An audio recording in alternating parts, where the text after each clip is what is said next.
Hi guys, it's Mrs. Millicent. We're going to do the check your understanding on page 485. Okay.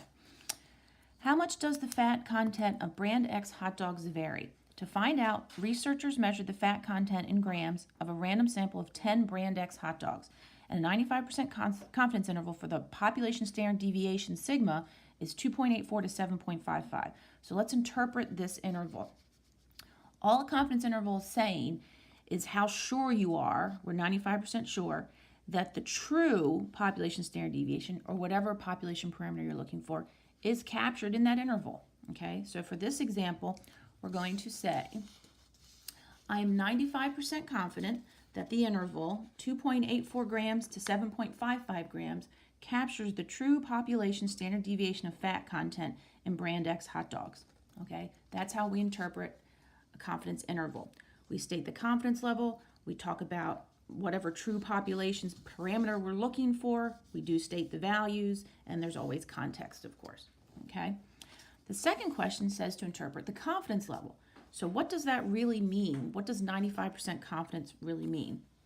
It means if we took many samples, okay, approximately 95% of the intervals that we would create from those samples would capture the true population standard deviation of fat content in brand X hot dogs. So 5% might not capture the true standard deviation, the true population standard deviation. So that's the interpretation or the meaning of a confidence interval. Okay. Third question says true or false. The interval from 2.84 to 7.55 grams has a 95% chance of containing the actual population standard deviation. No, this is false. A confidence level, okay, 95% confidence level, that's not a probability, okay? 95% is not a probability, okay, that the interval is going to capture the true population.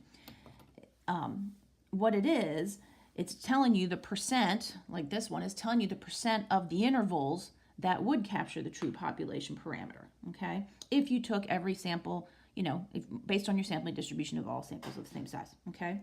Now, an interval either contains a true population parameter or not, okay? So we're 95% confident, where am I, that this interval is going to capture the true population standard deviation of fat content in the hot dogs.